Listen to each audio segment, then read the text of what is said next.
আসসালামু আলাইকুম রহমতুল্লাহ বরকাত। খুব ভোর সাত সকাল,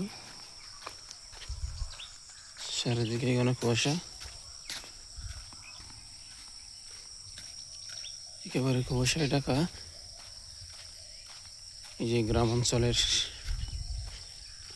ধান ক্ষেত, সোনালী ফসল, মাশাআল্লাহ কি সুন্দর নির্মল বাতাস, একেবারে ফ্রেশ হাওয়া, ভেজাল মুক্ত হাওয়া। খুব ভোরে উঠলেই এটাই গ্রাম অঞ্চলের সুবিধা, একেবারে নির্ভেজাল, কোনো কোলাহল নাই, নিস্তব্ধ ঠান্ডা পরিবেশ। একটু একটু হালকা হালকা শীতে লাগছে, পরিবেশে দেখতে অনেক ভালোই লাগছে মাশাআল্লাহ।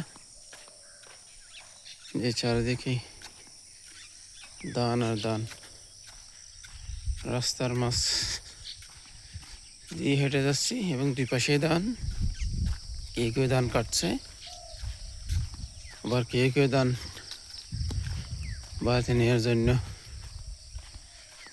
বেঁধে ফেলছে আটি আকারে।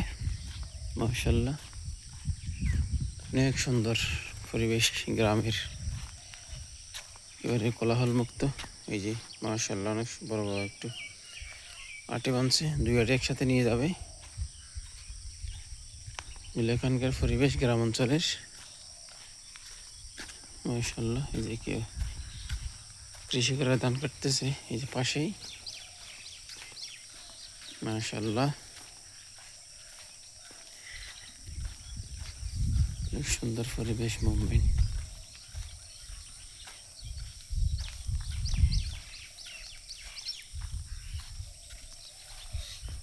এক ঝাঁক পাখি, পাখির পালটে গেল, অনেকগুলো পাখি মনে আনন্দ দান করছে। এটা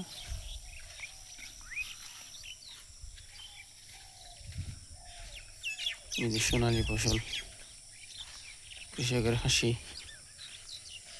ধানগুলো কেটে বাড়িতে নিয়ে যে মারাই করে, এগুলাই যখন ভরবে তখন তাদের মনের আনন্দ আর খুশি হিমশিমান বলার মতো না। অনেক কষ্টের পরে ফসল বাড়িতে উঠাইতে পারে, কেউ বিক্রি করে দেয়, কেউ বাড়িতে রাখে। এক একজনের চিন্তাধারা। কৃষকের চিন্তা ফসল মাশাআল্লাহ অনেক ভালো, কোনো ভেজাল মুক্ত নেই, কোনো ঝামেলা নেই, টেনশন নেই, শুধু